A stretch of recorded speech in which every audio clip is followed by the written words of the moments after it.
ఉన్న బంగారాన్ని విడిపించి ఆ రోజు ఆన్లైన్ రేటుకే మేము కొంటాం. Sharma gold company. నమస్తే రమగారు. నమస్తే జయ. రమగారు, ఆషాఢ మాసంలో మనకి ముఖ్యంగా శుభకార్యాలు ఏముండవు. అవును, ఏ విధమైన శుభకార్యాలు జరుపుకోము, ప్రత్యేకించి పూజా విధానాలు కూడా ఏమి పాటించాం. కానీ గురు పౌర్ణమి వస్తుందండి ఈ మాసంలో.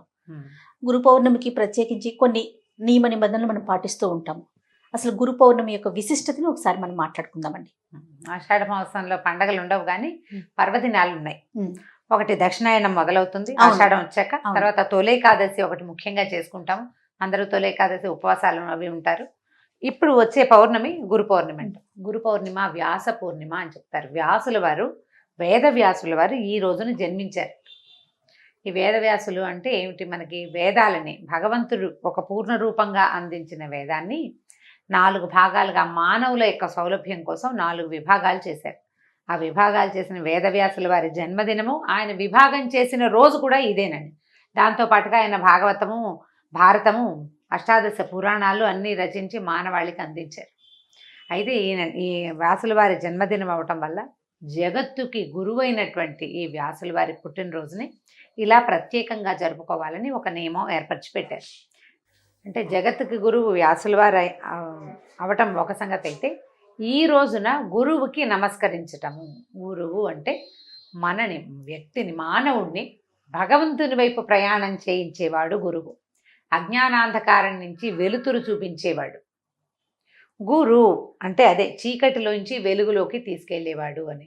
అక్షర జ్ఞానం లేనివాడికి అక్షరబోధ చేసినవాడు, ఆత్మజ్ఞానం లేనివాడికి అది ఇచ్చినవాడు, ఆధ్యాత్మికమైన ఆలోచన లేని వాడిని ఆధ్యాత్మికమైన పయనాన్ని చేయించిన వాళ్ళు గురువులు. అలాంటి గురువుని స్మరించి, నమస్కరించి, పూజించడం కోసం ఈ రోజుని ఒక పర్వదినంగా మనం జరుపుకుంటాం. మనకి ప్రతివాడికి గురువు అవసరమే, ఖచ్చితంగా అండి. ఏది నేర్చుకోవాలన్నా మనిషి పుట్టగానే ఏం నేర్చుకుంటాడు? వాడంతటి వాడికి వచ్చేది వేల్చీకటం ఒకటి వస్తుంది అంతే.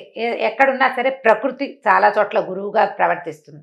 అమ్మ నాన్న కొంతవరకు మనకి గురువులుగా ఉంటారు. తల్లి ప్రథమ గురువు, తండ్రి కొంత మటుకు గురువుగా వస్తారు. ఆ తర్వాత ప్రపంచాన్ని మనకి పరిచయం చేసేవాడు గురువే. ఈ గురువుని బ్రహ్మ విష్ణు మహేశ్వర స్వరూపంగా, త్రిమూర్తులు ప్రతీకగా గురువుని పూజించడం భారతీయుల యొక్క సాంప్రదాయం. గురువుని గౌరవించాలి. తాకకూడని, కాలు తగలకూడని విషయాలలో గురువు ప్రధానమైన వాడని చెప్పారు చాణక్యుల వారు. కొన్నిటికి కాలు తగలకూడదు. గురువుకి గనక మన కాలు తగిలితే జన్మ జన్మాలకి మనం నరకంలో పడిపోతామని చెప్తారు. మనం ఇప్పుడు మన గురువు అంటే ఆధ్యాత్మిక గురువులు అందరికీ ఉండకపోవచ్చు, కానీ విద్యా గురువులు అందరికీ ఉంటారు ఖచ్చితంగా.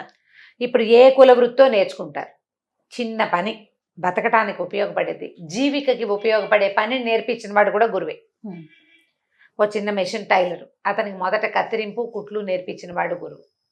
ఓ కుమ్మరి, మొట్టమొదట తనతో ఆవం పెట్టించిన వాడు గురువు. అట్లా ప్రతి వాళ్ళకి గురువు ఉంటాడా? ఈ సాధారణంగా జీవికకి ఉపయోగపడే గురువు ముఖ్యమైన వాడు మన జీవితంలో.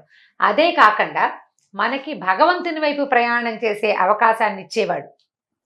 మనం ఏ చీకటిలోనో మగ్గిపోతుంటే మనకి దారి చూపించే గురువుని ఈ రోజున పూజించాలి. అట్లా ప్రతి వాళ్ళకి ఒక్కొక్కళ్ళకి ఒకే గురువు ఉంటారు. ఆధ్యాత్మిక గురువులు కుటుంబ పరంగా, అసలు వాళ్ళ వంశానుగతంగా అందరికీ ఆయనే ఉంటారు. మొత్తం వంశం వాళ్ళందరూ ఆ గురువు గారినే స్మరిస్తారు. అలాంటిది ఒక పద్ధతి ఉంటుంది. తండ్రే ప్రథమ గురువని భావించేవాళ్ళు. ఇట్లా ఎవరి విధానాన్ని బట్టి వాళ్ళు ఈ రోజున ఆ గురువుని పూజించటము, నమస్కరించటము. ఒకవేళ పూజించి నమస్కరించలేము, మనం వాళ్ళెవరు మనకు అందుబాటులో లేరు, వారిని తలుచుకుని నమస్కారం చేసుకోవటం. మామూలుగా శివ పూజ, ఇంట్లో పూజ చేసుకునే పూజ చేసుకోవటం. అక్కడి నుంచి మనం ఎవరి వల్ల మన జీవితం బాగుపడిందని భావిస్తామో వాళ్ళని కూడా గురువుగా భావించి ఈ రోజున పూజించాలి. పూజ చేయటం అంటే కూర్చోబెట్టి కాళ్ళు కడిగి, కాళ్ళకి నీళ్ళు ఇచ్చి, మంచినీళ్ళు ఇచ్చి, అర్ఘ్యం, పాద్యం, ఆచమనం, షోడశోపచారాలు చేయకపోయినా కూడా వాళ్ళని గౌరవించడం, జ్ఞాపకం చేసుకోవటం, వారి పేరుతోటి ఎవరికైనా ఏదైనా ఇవ్వటం. చాలామంది ఏం చేస్తారంటే, ఇప్పుడు మా గురువుగారు గుంటూరులో ఉన్నారు, మేము ఇక్కడ ఉంటాం, మనం ఏం చేస్తాము, గురువుగారిని తలుచుకుని కుదిరితే ఇప్పుడు అవకాశం ఉంది కాబట్టి ఏ ఫోన్లోనో మాట్లాడి వారిని ఒకసారి తలుచుకుని దేవుడి దగ్గర దండం పెట్టుకుని ఏ బ్రాహ్మణులకో ఎవరికైనా స్వయం పాకం ఇవ్వటము, ఏదైనా వస్త్రాలు తీసుకెళ్ళి ఇవ్వటము. దానం అనకూడదు దీన్ని, దానం చేయటం కాదు, గౌరవ పురస్సరంగా ఇవ్వటం, గురువు పేరుతోటి ఇంకొకళ్ళకి ఇవ్వటం. వారికే ప్రత్యక్షంగా ఇవ్వగలిగితే సంతోషం, సంతోషం. ఇవ్వలేకపోతే కనుక మీరు అన్నట్లుగా వేరే వారికి ఏమి ఇవ్వలేము. గురుగారికి నమస్కారం చేసుకోవటం, పాద నమస్కారం చేయటం.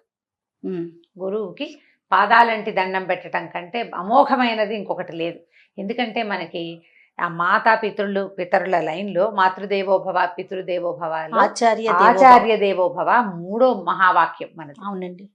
అమ్మా నాన్నల తర్వాత మనిషి తప్పనిసరిగా గుర్తుపెట్టుకోవాల్సిన వాళ్ళు, గౌరవించదగిన వాళ్ళు గురువే.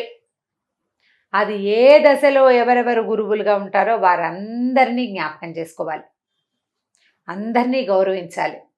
మనకి ఒక విషయం నేర్పించిన వాళ్ళని ఏదైనా తేడా పాడా వచ్చినా వారిని తుస్కరించి మాట్లాడకూడదు. నేర్పించారు కానీ వాళ్ళు సరైన వాళ్ళు కాదు లాంటివి మాట్లాడకూడదు. గురు నింద అస్సలు చేయకూడదు. రౌరవాది నరకాల్లో పడతారు గురు నింద చేసిన వాళ్ళు. మాతృనింద పితృనింద చేసిన వాడికి ఎలాంటి పాపమో గురునింద చేసిన వాడికి కూడా అలాంటిదే పాపం. చదువుకున్న విద్య అక్కడికి రాదు. ఎవరి దగ్గరైనా అబద్ధం చెప్పచ్చు కానీ గురువు గారి దగ్గర అబద్ధం చెప్పకూడదు. అబద్ధం చెప్పకూడదు. గురువు యొక్క విద్యని తస్కరించకూడదు. చాలా జాగ్రత్తగా ఉండాలి గురువుతోటి. నువ్వు అలా ఉంటే ఇవాళ నీకు మామూలుగా భోజనానికి సరిపడా విద్య వచ్చింది ఈ జన్మలో. మరుసటి జన్మలో అయినా ఆధ్యాత్మిక విద్య, భగవంతుని చేరే మార్గాన్ని చూపించే గురువు దొరుకుతాడు మనకి. ఆ అవకాశం లభిస్తుంది. మనం మనకి ఉన్న ప్రస్తుతపు గురువు మీద మనం ఎంత గౌరవాభిమానాలు చూపిస్తామో, నువ్వేం గౌరవించలేవు, దండం పెట్టలేవు, వారికి ఏమి ఇవ్వలేవు, ఏం పర్వాలా, అగౌరవపరచబోక. నీ గురువునే కాదు ఏ గురువుని అగౌరవపరచద్దు. టీచర్లని చిన్న చూపుగా మాట్లాడకూడదు. పిల్లల టీచర్లని కూడా అగౌరవంగా మాట్లాడకూడదు. మనం మాట్లాడితే పిల్లలు కూడా అదే నేర్చుకుంటారు. అది చేయకూడదు. అది చేయకపోతే మనం భగవంతుని చేరే మార్గానికి అవసరమైనటువంటి ఆత్మవిద్య, ఆధ్యాత్మ విద్య మనకి లభిస్తుంది ఒక గురుముఖతః. అది జాగ్రత్త పడాలి. టీచర్లను తుస్కరించి మాట్లాడకూడదు, కుదురుండదు అంతే. వాళ్ళతోటి మనం మాట్లాడుకుని జాగ్రత్తగా మాట్లాడాలి. అమ్మా నాన్నలతో పాటు గురువుని గౌరవించాలి. ఆ గౌరవానికి తగిన రోజు ఈ గురు పూర్ణిమ. ఈ గురు పౌర్ణమి నాడు మామూలుగా మనం లలితా సహస్రం చేసుకోండి అలా చెప్పుకుంటాం. అవునండి. సాయంకాలం వేళ అమ్మవారిని భావించి చంద్రబింబంలో నమస్కారం చేసుకోవటం, ఏదైనా లలితా సహస్రం చేయటం, పాయసం లాంటివి నివేదన చేయటం, ఇవన్నీ విధానాలు మనం రెగ్యులర్గా ఎప్పుడు చేసుకునే ప్రతి పౌర్ణమికి చేస్తాం. ఈ గురువు పూజ రోజున మాత్రం జ్ఞాపకం పెట్టుకుని మన గురువుగారిని ఎవరినైనా స్మరించుకోవటం, జ్ఞాపకం చేసుకోవటం, బుద్ధిలో వాళ్ళు చెప్పిన మంచి మార్గాన్ని పెట్టుకోవడం, ఒకసారి మళ్ళీ తలుచుకుని దానికి ఇంకోసారి పద్దుము దులిపి పదును చేసుకుని బుద్ధిని సక్రమమైన మార్గంలో నడిపించడం. ఈ నెలలో వచ్చే పండగ చక్కటి గొప్ప పర్వదినంలో ఇది 2 ఉన్నాయి. రెండిట్లలో ఇది ముఖ్యమైనది. దీని తర్వాత ఏంది, 15 రోజులు గడిచేసరికల్లా శ్రావణ మాసం అన్ని పండగలు, పర్వదినాలు, బోల్డని పూజలు హడావిడిగా గడిచిపోతుంది కదా. ఈ వర్ష ఋతువుకి ముందు వచ్చినటువంటి ఈ పౌర్ణమి నాడు శ్రద్ధగా గురు నమస్కారం చేసుకోండి. దక్షిణామూర్తి స్తోత్రం కానీ హయగ్రీవ స్తోత్రం కానీ ఈ రోజున చదువుకుంటే పిల్లలకి విద్యాభివృద్ధి జరుగుతుంది. విద్యార్థులు ఎవరైతే ఉంటారో వాళ్ళకి ఒక్క శ్లోకానైనా చెప్పి నేర్పించి చదివించండి. గురు బ్రహ్మ గురు విష్ణువు అందరికీ చెప్పుకుంటాం ఆ శ్లోకం. దాంతోపాటు దక్షిణామూర్తి స్తోత్రం కానీ హయగ్రీవ స్తోత్రం కానీ చాలా అద్భుతంగా ఫలితాన్ని ఇస్తాయి. ఈ రోజున చాలా మంచిది అవి చదువుకుంటే. మనము చదువుకోవచ్చు, పిల్లలతో కూడా చదువుకోవచ్చు. కానీ మన సాంప్రదాయాలు ఎంత గొప్పవి రమ్మగారు. తల్లి తండ్రితో పాటు గురువుని కూడా గౌరవించటానికి ప్రత్యేకించి ఒక రోజుని పెట్టి ఖచ్చితంగా గురువుని స్మరించుకోండి అని మనందరికీ అలవాటు చేసే ప్రయత్నం చేశారు చూసారా. అంటే మనం ఏది చెయ్యాలో అది మనకి పర్వదినాల్లోనే నిర్ధారింపబడి పెట్టారు. తప్పకుండా ఇవాళ గురు పూజా మహోత్సవం చేయాలి అంతే. చేసి తీరుతారు కదా. సగం మంది చేస్తారు కనీసము, మిగిలిన సగం వాళ్ళు తెలుసుకుంటారు. ఈ ఏడాది కాబట్టి వచ్చే ఏడాది చేస్తారు. ఎప్పుడో ఒకటికి బుద్ధికి ప్రచోదనం కలుగుతుంది. అంతే. పూజ చేసినా చేయకపోయినా రమ్మగారు గౌరవించాలనే భావన అయితే కలుగుతుంది కదా. గౌరవమే ప్రధానమైంది. పూజ చేయటం పక్కన వేరే సంగతి అయితే గౌరవించడం చాలా ప్రధానమైన విధి. అగౌరవపరచకూడదు అనే ఒక ఇంగితాన్ని మనం కలిగి ఉండాలనే ఇట్లా మనకి పర్వదినాలే అట్లా ఏర్పరిచి పెట్టారు. అవునండి. ఓకే రమ్మగారు, థ్యాంక్ యూ అండి. నమస్తే. నమస్తే జయ.